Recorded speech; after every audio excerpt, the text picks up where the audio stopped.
Dear friends, today my topic of discussion is mind a reality or myth? Because if I tell you that when you see something, when you smell something, or when you taste something, it is all an illusion. It is a play of your brain.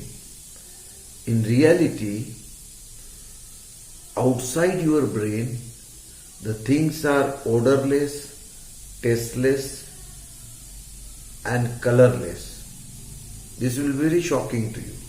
And actually, brain is confined in a darkness, and it cannot come out and see everything. It depends on the sense perception. And when the material is collected by senses and sent it to brain processes it. Why you feel like that, why you see like that, it is a play game of brain. Because of with the help of memory, it mixes many things and creates a new word. So then the problem comes, what is real or what is an illusion? And this way, when there is a question of reality in philosophy, what is reality, we discuss in another things. There are different schools of thoughts. When they say that what is real, when you perceive something through out of sense organs, then it is real. And when you think about with the help of intelligence, it is imaginative, it is logically concluded things. It is like that. So up till now in philosophical schools, we say that God is, one part says. Atheists deny it. They say God doesn't exist. We cannot touch him, we cannot smell him, we cannot see it. And now when the neurology comes to a point where they say what is real is different than you perceive, it is something very shocking for philosophers also. Regarding Buddhism, a very oldest Shravana Parampara in Indian culture, Buddha says that Atma, the existence of soul, existence of God, is an illusion. God doesn't exist, he says. He has denied the existence of God. Similarly, Stephen Hawking, who is supposed to be next brain after Einstein in theoretical physics, he also loudly claims we can explain the creation of the universe without concept of God. So, we are coming to conclusion. At present thing, my concept about mind is an illusion. And what exists is a brain, not mind. Sorry. Now, I can explain you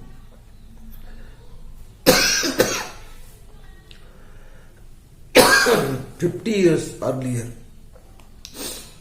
I was a student of psychology in famous Rajaram College of Kolhapur. There, my special subject was for graduation psychology. During that time, Freud was absolute. Actually, 19th century is known as a century of Freud because Freud ruled it actually. His method of psychoanalysis, it helped many people. Then, when I started reading again psychology, I found that even Freud said mind is a hypothesis. It is an assumption to solve certain riddles in human behavior. So earlier, when it was defined that the psychology means study of soul, then when the science became very aggressive about objectivity of anything, what you say, then it was considered that we cannot prove soul.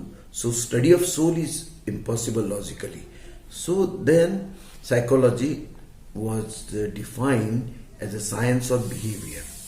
Now my question is, when Freud says it is an assumption, we have built the whole empire of psychology.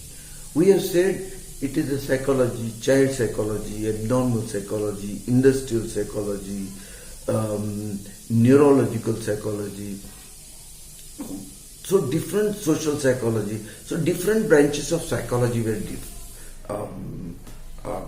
have taken birth, and it has influenced a lot. Even in our education system, the test IQ, intelligent quotient, is still going on. But intelligent quotient is a formula that chronological age upon mental age into 100, that comes to intelligent quotient. When I take your test repeatedly from morning till evening, your mental age grows, but physical age remains the same. So naturally your IQ increases. It doesn't mean that the man was the same man who was in the morning is less intelligent than the man evening who was exposed to the test is more intelligent than a morning man. It's not that. So now my thinking is, a time has come. It is a dead end of psychology. Now psychology is outdated. It is the end of psychology, and the whole this branch of knowledge should merge into neurology. And further, I tell you, when we say that Freud's psychoanalytical method, his concept of dreams and everything, now that time we cannot see how brain functions. Now there are scientific technologies are developed where we can see how living brain can function. So our conclusions at present are very different. Say for example, when we say that two scientists, one from Spain, one from Italy, they got Nobel Prize because they investigated that majja peshi, the neurons they have investigated, and each neuron is not connected. There is a gap that is called synapse, and how the information is carried out from one cell to another cell, a neuron, one another neuron to another neuron, that is through this when in the synapse when there are chemicals are burst, and the river of chemical flows from one neuron to another neuron, and the information is carried out. So this is the whole function of electromagnetic waves. So we have to understand there are more than 60 chemicals which are working in brain, and the intensity of those chemicals, they affect human behavior. Dopamine, adrenaline, acetylcholine, these are some chemicals. When you find that there is a deficiency of some particular chemical, then adding that chemical in the human organism, you can correct the human behavior. So now science, neurology has developed, and neuroscience and neurosurgeons they can explain it better. Now we are coming to new creation of brain. Google X Lab is also developing, and there was a project in Switzerland. That project also is creating a new artificial brain, where a lot of revolution is going to take place, and that technology is practically used in robotics. You must have heard about the Sophia who came to India. She can sing, she can dance, she can read, she can answer the questions in press conferences. So during these things, I say for a new generation, this is a challenge now. Robotic intelligence is very fast approaching in our life. Now, the repetitive works, they will be taken by robots. Say, for example, clerical job or in media, the reporting or a proofreading, these sort of jobs, they will be replaced. Already in some Chennai hotel, Bangkok hotel, in some hotels, waiters are replaced by robots. They work for that. So similarly, in every field of life, now we have to accept the challenge of robots and we have to mold ourselves accordingly.